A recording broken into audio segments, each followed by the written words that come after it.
are meeting here today to, I wouldn't say to celebrate, but to mark the passing of the law of nationalities in Madrid last Thursday, a law which gives nationality to Sfaradim who were expelled from Spain in 1492, the descendants of those Sfaradim, of which there are about 3 million in Israel, about 250,000 in the Jewish communities of Latin America, and according to Professor Sergio de la Pergola, there may be quite a number of millions, between 30, 40 million, in the world that have converted in the meantime to other religions, but that they are descendants of the Sfaradim of 1492.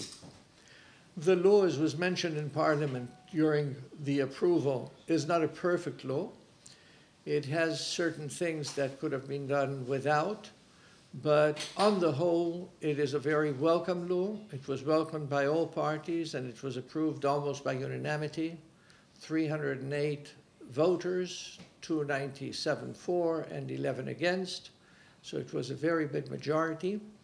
And we have had, in the World Sephardic Union that we represent here, already quite a few hundred requests, not only from Israel, but from the world, to begin a process of obtaining that nationality. And we hope this will be a process that will be fruitful for those who undertake it. And just one thing I would like to mention, the law is valid for 3 years. It will begin to be valid on October 1st, so now is the time to start preparing for the period of validity of the law, and it will last for 3 years with the possibility of a 4th year if the Spanish government approves 3 years later. If you have any question, you're welcome. אני אשאל בעברית, יותר קל לי. בבקשה. מה המשמעות המיידית מבחינת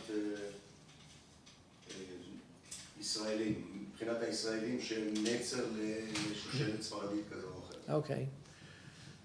The question is, what are the immediate steps that Israelis have to take? I would add Israelis and others. You don't have to be Israeli. You may be in Argentina or in Mexico or in Italy, for that matter.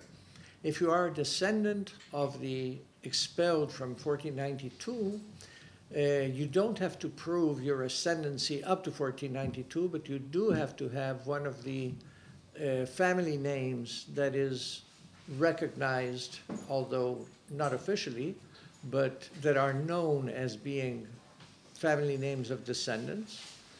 And we have in our site about 9,600 names from which they can check.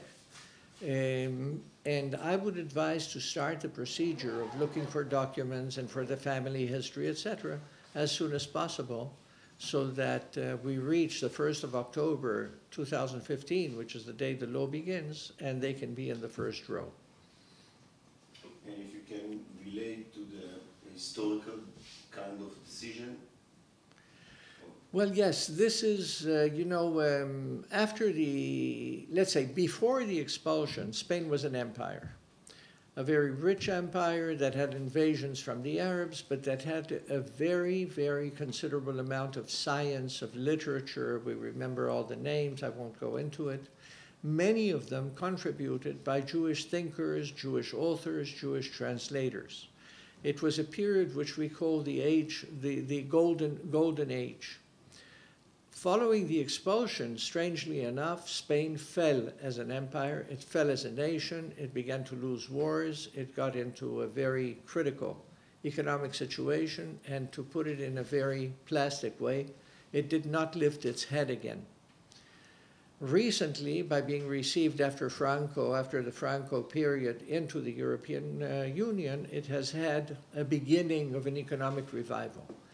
But the main thing is that the Spanish government thought a few years ago that they owe a historical debt to the Jewish people for that expulsion, especially as the preamble of the law indicates that the Jewish people are a unique example of continuing to have links with Spain through their language, Ladino, Jaquetia, through their songs, through their prayers.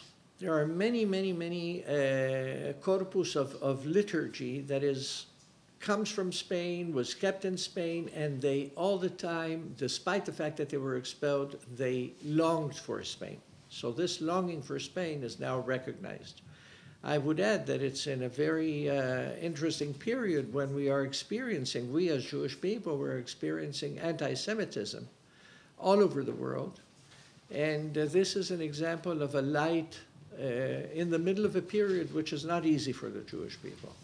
So this is an act of friendship, which I think, and many of our people think. I mentioned Mr.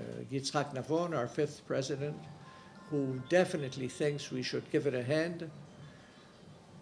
We should give it a hand and receive the process.